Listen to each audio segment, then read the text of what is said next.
Shalom Bapak Ibu Saudara-saudari yang dikasihi Tuhan. Kembali berjumpa dengan saya Pendeta Yakub Sulistyo. Kali ini saya akan menjelaskan atau memperjelas video Elia Miron berikut ini tentang nama Tuhan. Mari kita dengar bersama terlebih dahulu. Aku mulai ya, katanya nama Tuhan dalam Alkitab sebenarnya Yahweh, tapi itu bukan. Allah itu tidak punya nama. Kalau dia bernama berarti ada yang memberi nama. Jadi Allah itu nggak punya nama. Yod-Heh-Vav-He itu adalah nama perjanjian, covenant name. Yod-Heh-Vav-He itu adalah singkatan dari Ehye Asyur Ehye. Ketika Musa bertanya kepada Allah, Mashmo, maka Tuhan berkata, Ehye Asyur Ehye, akulah aku. Nah, itu jawaban Tuhan itu elegan sekali loh, mahal sekali. Ketika Tuhan berkata, siapakah namamu? Tuhan nggak bilang, akulah Allah, enggak. Tuhan berkata, akulah aku. Karena nggak ada yang di atas dia.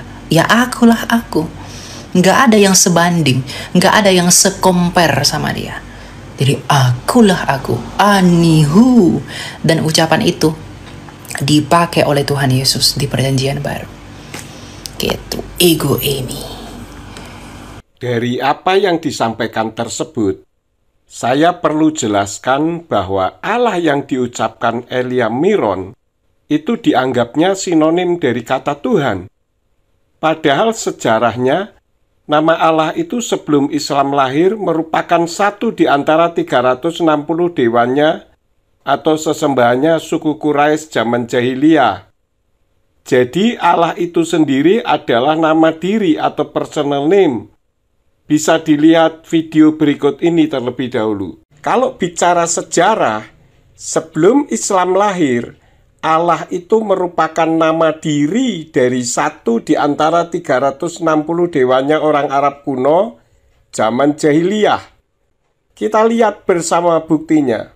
Berdasarkan sejarah, tertulis di buku-buku berikut ini. Seperti agama-agama manusia, bidah-bidah di Indonesia, Islam in Light of History, Jerusalem Countdown dengan pembahasannya Who is Allah, The Unfinished Battle Islam and the Jews, bahkan buku teologianya Islam sendiri yang berjudul Passing Over Melintas Batas Agama, dan masih banyak lagi lainnya, menerangkan siapakah Allah itu sesungguhnya, asalnya dari mana, sebelum Islam lahir sudah diadopsi oleh Kristen Arab, lalu diadopsi lagi oleh Islam, dan di Indonesia diadopsi lagi oleh Kristen dan Katolik. Silakan videonya di-pause untuk dibaca terlebih dahulu buku-bukunya. Allah bukan merupakan panggilan di Indonesia. Kalau Allah itu panggilan, itu memiliki arti dan persepsi yang sama dari berbagai pandangan, seperti kursi yang merupakan adopsi dari bahasa Arab al-kursi, memiliki makna dan persepsi yang sama, yaitu tempat untuk duduk. Baik Kristen, Islam, Hindu, Buddha, aliran kepercayaan, memiliki makna dan persepsi yang sama. Namun untuk Allah, umat Hindu dan Buddha saja di Indonesia tidak pernah menggunakan Allah sebagai sebutan atau sinonim dari kata Tuhan sebagai panggilan. Antara Kristen dan Islam sendiri memiliki pandangan yang berbeda untuk masalah Allah ini.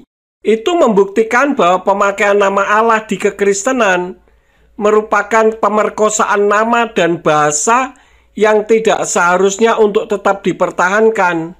Dan lagi, jika Allah itu generic name, kenapa tidak diganti saja dengan generic name yang lain yang tidak bermasalah di Indonesia? Kenapa Allah harus tidak boleh hilang dari kekristenan? Kemudian dengarkan video berikut ini yang membuktikan bahwa Allah itu bukan generic name. Allah in Arabic is not just the title for God. It doesn't mean God, which I'll explain. Allah is a name, and I will prove that using the Quran. There's a clear distinction between the two words ilah and Allah, which brings me to the Shahada.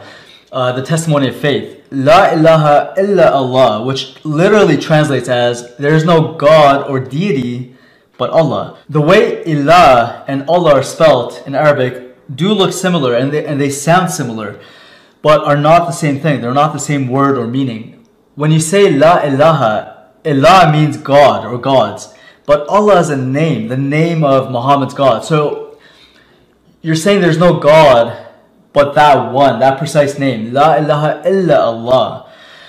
Among all the other gods, Allah is the one and the only one according to Islam, according to Muslims, Muhammad. It's like saying there's no friend but Bob, for example. You wouldn't be able to say there's no Bob but friend. Would it make sense for one to say there's no God but Jesus? Yes. But it wouldn't make sense to say there's no Jesus but God. So there's no God but Allah. It doesn't say there's no Allah but God. Muhammad was making a statement, wanting to also deny Christ as God, by making it clear that, look, there's no God but Allah. To further prove this point, I will use the Quran. In the Quran, in Surah 52:43, we read this.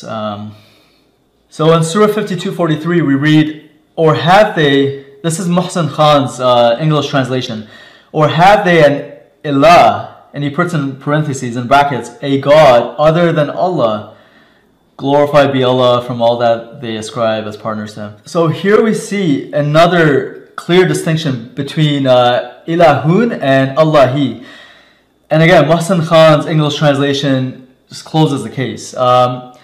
So for anyone who speaks the Arabic language, it's obvious that Allah is simply the name of Muhammad's God. When you go to Deuteronomy 18, a passage that Muslims love to claim is speaking of Muhammad, in Deuteronomy 18 we read, "But the prophet who presumes to speak a word in my name, which I have not commanded him to speak, or who speaks in the name of other gods, that prophet shall die." Muhammad spoke in the name of another God, Allah, which is not the name of God in the Bible.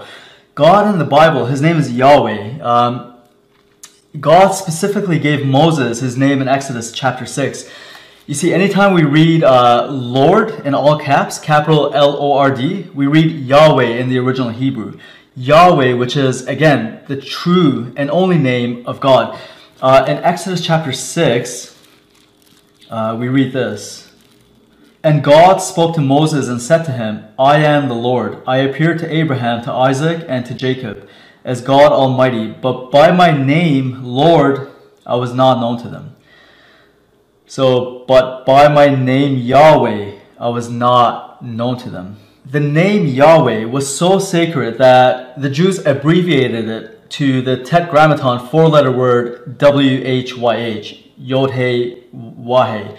But to completely change the name of God to a different name like Allah, something Muhammad did, is completely blasphemous. But the confusion for some Arabic-speaking Christians happens with Arabic Bibles, which translate God or Lord as Allah, due to Allah, the word, culturally and even religiously becoming the translation word for God in Arabic, which is incorrect. A proper translation for God in Arabic, in the Arabic Bibles, would be Reb or Ilah, or better yet, just use God's name, Yahweh Elohim. So to conclude this point, whether the name Allah came from some pre-Islamic moon god from Mecca, or it's the Arabic equivalent of the Aramaic Ilah, regardless, it is not the personal name for the God of Israel. And more importantly, it does not even mean God. Allah itu bukan sebutan atau dari Al-Ilah. Kenapa? Karena satu, Allah itu nama Tuhannya umat Islam. Contoh, ketika orang Islam di Arab sembahyang, mereka mengucapkan Allahu Akbar. Begitu juga dengan orang Islam yang ada di Amerika, mereka tetap mengucapkan Allahu Akbar, bukan God Akbar. Kedua, Allah itu bukan dari Al-Ilah dengan menghilangkan alif seperti yang dijelaskan para dosen Islamologi. Sehingga tinggallah. Kalau begitu, maka artinya akan berubah bukan Tuhan atau dewa lagi, tetapi li syakhsin atau baginya laki-laki. Ketiga, ilah itu sudah satu paket kosakata yang tidak bisa dipenggal karena dia kata benda bukan kata kerja. Keempat, ilah bisa dimasukkan alif lam karena ilah adalah gelar atau sebutan, sedangkan Allah tidak bisa karena dia adalah nama pribadi. Contoh, ustazun atau guru laki-laki bisa dimasukkan dengan alif lam sehingga menjadi al-ustazu. Tetapi Fatimah tidak bisa ditulis menjadi al-Fatimah karena Fatimah itu adalah nama pribadi. 5. Ilah atau al-ilah ada musannanya, yaitu ilahani, artinya dua Tuhan atau dua dewa. Sedangkan Allah tidak ada musannanya atau tasnianya. Kalau ada, artinya bukan Allah lagi, tetapi menjadi Allahani. Ini menggantikan nama sesembahannya umat Islam. Contoh, Fatimah, kalau dimusanakan menjadi Fatimah Tani, maka nama Fatimah itu akan berubah, bukan Fatimah lagi, tetapi adalah Tante Fatimah Tani. 6. Ilah atau al-ilah bisa diterjemahkan menjadi dewa atau sesuatu yang disembah. Sedangkan Allah tidak bisa diterjemahkan ke dalam bahasa apapun karena dia adalah nama pribadi. Anda bisa melihat dalam Kamus Indonesia, Arab, Inggris karangan Abdul bin Nuh dan Umar Bakri halaman 76. Ketujuh, Allah bukan dari alif lam ha.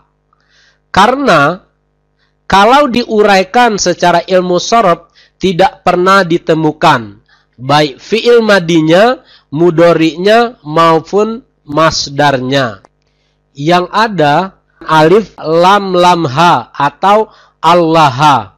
Tetapi kalau diuraikan secara wazan dalam ilmu sorof juga tidak bisa menjadi Allah.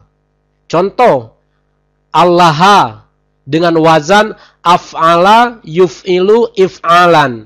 Jadi kalau kita uraikan secara nahwu sorof, Allah itu menjadi Allah yulihu illahan, dan itu bukan Allah, tapi itu adalah sebutan. Kenapa? Karena Allah adalah nama pribadi yang tidak bisa dikutak-katikkan. Lihat juga pernyataan Christian Prince berikut ini. But here we have more important question about what is the name of Isa. Here you see the Muslim they translate as Jesus. But the fact, the word Yeshua or Yeshua in Arabic and Yeshua in Hebrew, not mentioned once in the Quran. So this is a fabrication. Or let us say it's a fabricated translation. The same as some Christian who translated the Bible into Arabic and they used the word Allah in the translation. That is a fabrication too. So translation can be full of fabrication, the same as some who translated the Bible and used the word Allah, but in fact this is not Christianity, and Allah has nothing to do with Christianity. And after 1400 years of occupation, the Arabic Christians forced to use the word Allah, and now it became part of their, let us say, the daily life talking.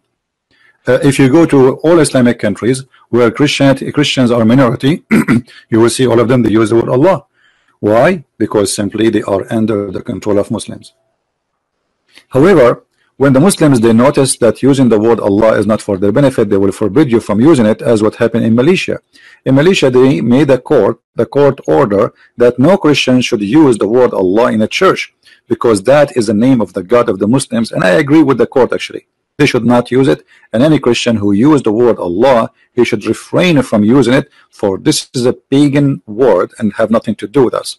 So I agree 100% with the court of Malaysia, which is saying Allah is a name of the God of Islam and have nothing to do with the Christians. Why the Muslims in that country, they were upset from Christian using that word? Because they noticed a lot of Muslims converting out of Islam.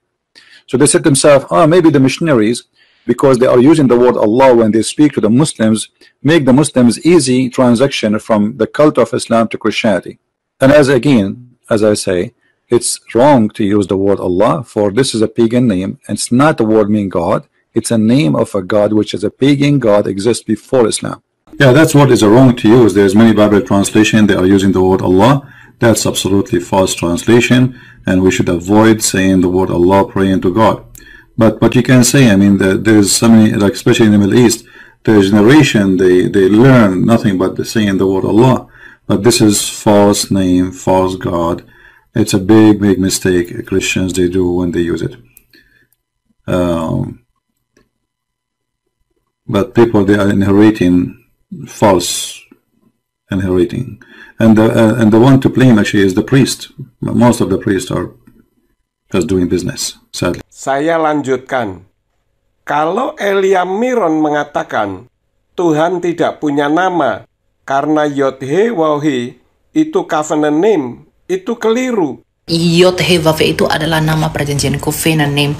Yod-He-Waw-He itu adalah singkatan dari Ehyeh Asyur Ehyeh. Yod-He Waw-He itu huruf-huruf Ibrani yang jika ditransliterasi menjadi YHWH, yang rangkaian keempatnya jika disatukan dan dibaca akan berbunyi Yahweh. Bukan singkatan dari Ehyeh Asyur Ehyeh. Tadi dikatakan jika Tuhan punya nama, berarti ada yang memberi nama. Kalau dia bernama berarti ada yang memberi nama. Benar. Pertanyaannya adalah, nama Yahweh, siapa yang memberi nama atau yang menamainya? Bukan manusia yang memberi nama, tetapi yang memberi nama adalah dirinya sendiri, agar manusia bisa mengidentifikasi diri Yahweh yang tidak terbatas itu. Ini ayatnya. Yeremiyahu 32 ayat yang ke-20. Ayatnya sudah saya transliterasi dan saya terjemahkan secara interlinear, yang kalau diterjemahkan secara bebas akan berbunyi, yang telah engkau tetapkan tanda-tanda di Mitsraim atau Mesir sampai hari ini, dan di Israel dan di antara manusia. Dan engkau telah membuat nama bagimu seperti hari ini. Jadi sekali lagi bahwa yang memberi nama Yahweh itu dirinya sendiri. Salahkah Tuhan memberi nama bagi dirinya sendiri? Tentu saja tidak. Maka di dalam kitab Yesayahu atau Yesaya pasal 42 ayat yang ke-8 berbunyi, Ani Yahweh, Husmi ukfodi le akhir lo eten utilati lapsilim, yang artinya, aku Yahweh itu namaku, dan aku tidak akan memberikan kemuliaanku kepada yang lain, dan pujianku kepada patung. Saat ditanya Mose, Yahweh menjawab Ehyeh Asyur Ehyeh. Itu terjemahannya bukan akulah aku, melainkan aku ada yang aku ada. Dan itu bukan nama, melainkan Yahweh sedang menyatakan eksistensinya atau keberadaannya, bahwa dia itu ada dari kekal sampai kekal. Karena Mose atau Musa tidak mengenal Yahweh. Hal itu karena sejak bayi Mose dibesarkan di lingkungan istana Paro atau Fir'aun, dan setelah menyatakan eksistensinya, Yahweh juga menyatakan namanya di ayat setelahnya, yaitu Keluaran 3 ayat yang ke-15 yang berbunyi, Wayomer ot Elohim el Moshe kotomar el beni Yisrael, Yahweh Elohi Avotekem, Elohi Abraham, Elohi Yitzhak, wa Elohi Yakub selahkani alechem zezemi leolam wezezegri ledordor. Yang artinya, dan Elohim berfirman lagi kepada Mose atau Musa, katakanlah demikian kepada Bani Israel, Yahweh, Elohimnya leluhurmu, Elohimnya Abraham, Elohimnya Yitzhak dan Elohimnya Yakub telah mengutus aku kepadamu. Itulah namaku untuk selama-lamanya, dan itulah pengingat bagiku dari generasi ke generasi. Adapun Anihu, itu bahasa Ibrani yang artinya akulah dia.